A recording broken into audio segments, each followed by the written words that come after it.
William, hey, congratulations on your new film, Murder Hey, Company. thank you so much, Kik. I really appreciate it. Thank you so much.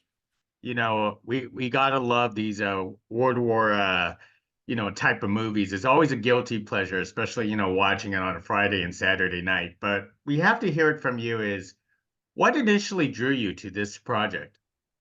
Yeah, what drew me to this project, I've got to be completely honest with you. It was as soon as I saw Kelsey Grammer's name was attached to the movie, I thought I've got to be part of this, whatever it is. I'm a big fan of his. I grew up watching Frasier, and I knew if he was in it, it was gonna be a good film. Also, I'd always wanted to make a war film, specifically a World War II film, and so I knew that we were going to have. I knew it was going to be a hard shoot, which it was, but I also knew it's going to be a very rewarding experience. And there's not many times in your life where you get offered to play a soldier, specifically an American World War II soldier. So, first of all, as you mentioned, you wanted to act along with Kelsey Grammer. So, was he all what you actually expected as you acted alongside with him? You know what's so interesting? He actually wasn't. I think Kelsey comes across very authoritative, very self-assured, very confident, in his performances. And when you meet him, he's actually just very quiet. He's very down to earth. He's really a listener. There are some people in life that are talkers and some people in life that are listeners. I guess you'd say I'm a talker right now. But Kelsey is a listener, and it was just lovely to talk to him. He actually has a house in Bristol, which is only 40 minutes from where I live in the Cotswolds. He takes his motorbike down to Devon, where I used to go on holiday. So yeah, he was really nice to connect with him actually. Excellent. So, being in a war movie, you're not afraid to get down and dirty yourself. So tell us about the preparations for a war movie because I know you've done a lot of action films in the past, and that's your skills and talent that I have to commend. Thank you. Yeah, I think when you go into a war film, you the most important thing to remember is that you're going to get tired, throughout the day. So you need to be very fit. And I worked with a DP on a film I did in Latvia, Raven's Hollow. And this DP he was, had the camera on his shoulder all day, running around. It was a kind of like horror war film. And I said to him, well, how do you get all your energy? Like, how are you able to do this all day? And he said, he used to be an Ironman athlete. So I thought, okay, so I need to get fit. I need to get very fit. And so I started running a lot and working out a lot more. And so when I came to make Murder Company, I was actually pretty strong and pretty fit. So I was ready for the battle ahead. One of the things that I always found these war movies fascinating is because the one thing as an actor you have to learn how to use the guns that they used from that period because we don't have these guns anymore. So explain to us the process of learning how to hold, how to shoot, and all that. Yeah, it's a very interesting process. Basically, we had the Bulgarian Secret Service, ex-Secret Service guys who were very kind of tough, regimented guys, and it was very interesting because they said you basically hold the weapon like this, your grease gun, which is what I had, and then when you're walking, you put the gun down for it so you can see the ground.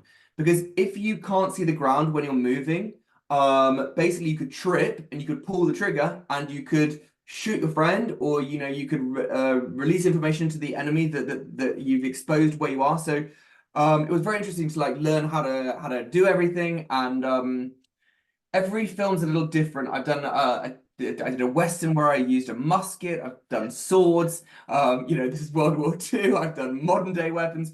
So it's always very interesting to learn the specifics of the time period. But yeah, this one was fun.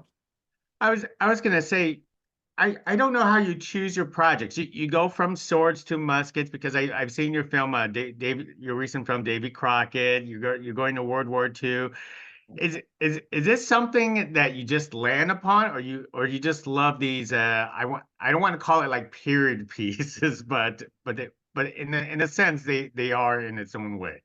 They are period pieces, and actually, I'm very grateful for them. I think if my mum could choose films for me or projects, she would choose me to be in romantic dramas with me sitting at a table, in like a romantic relationship, so like a Jane Austen Pride and Prejudice.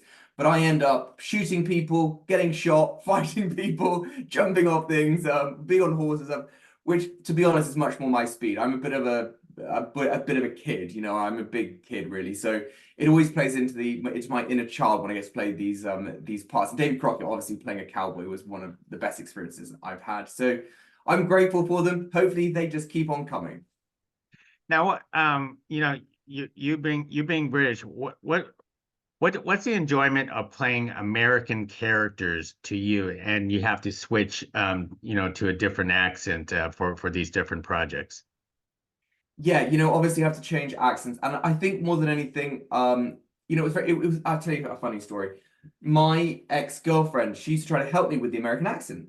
And she said to me, you come across quite feminine, because you're using your English mannerisms with an American accent. But American guys are much more like planted. Their body language is very different. So I had to not only learn the accent, I had to learn the body language. And that was for me, once I understood the body language, I kind of understood the mentality, and then I understood where the accent, where it originates, where everything's from, and that's when it started to feel natural for me. But it wasn't overnight. It took me a long time. So, William, what's up next with you now? Yeah, next up I have a film that I shot in Thailand last year, and that's being released this year. We're going to have a premiere in Bangkok. It's a based on a video game. It's called Home Sweet Home Rebirth, and it's kind of like a big sort of like science fiction action movie again. Like I'm an American cop in that one. And I, obviously have a gun. I shoot people. I fight. So it's not dissimilar from what I'm doing, but from what I've done before. But it's a fun one, and I've seen the trailer. It's absolutely amazing. I can't wait for audiences to see it. We haven't got a release date yet, but it's coming out this year, I think in the fall. So I'm looking forward to that one. Oh my gosh. Yeah. William, do you ever stay at home for yourself?